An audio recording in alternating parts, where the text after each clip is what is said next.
Bridge সবার প্রয়োজন, সবার প্রয়োজন ব্রিজের। ব্রিজ সবার প্রয়োজন, সবাই যেতে হয় ব্রিজ।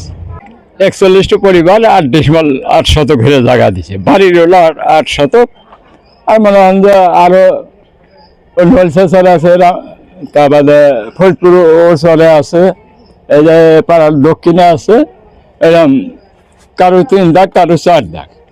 বাড়ির দাগ হলো 8 ডিসমাল হয়ে প্রত্যেক ফ্যামিলির 41 পরিবারের ধরে। মানে এনে ব্রিজের প্রয়োজন।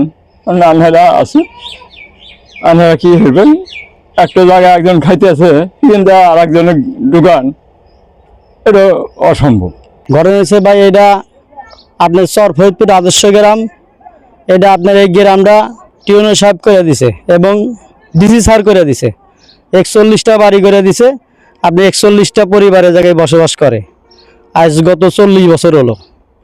তখন ইতিপূর্বে আপনার ফুলজর নদীর ব্রিজের কাজ চলতেছে, আমার বাড়িটা পেছাই গেছে।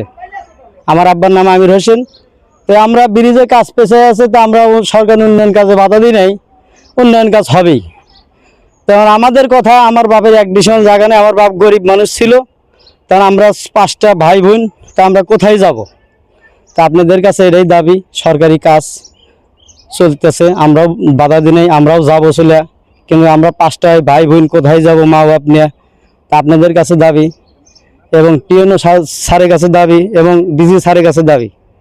আপনাদের কাছে আমরা কোনো বাধা বিঘ্ন দিই, কিন্তু আমরা এই যাবো কোথায় সেটাই আমরা বলতেছি, যে আমাদের একটা সরকারি জায়গা আপনারা যদি আমাদের নিয়ে অল্টার করে দিতেন, আমরা জায়গা ছেড়ে দিতাম। আপনাদের কাছে কোনো দাবি দেওয়া নেই, কিন্তু আজ আমরা এই জায়গায় জন্মেছি, আজ গত 40 বছর হলো থাকি।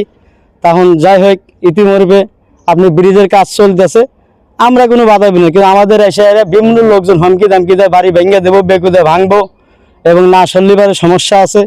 তো এটা আমরা তো মনে হয় যে ভয়ের ভিতরে আছি। তখন ঘটনা আপনাদের কাছে দাবি, আপনারা আমাদের চেষ্টা করবেন সবাই মিলে, আমাদের যেন একটা বসবাস বাড়ি হয়, এটাই দাবি। আমার বাপের কোনো জায়গা জমি নাই, এবং মনে করেন যে 1 ডিসিমাল জায়গাও নাই, গরিব মানুষ আমার বাপ, দিন মজুরি কাজ করে খায়।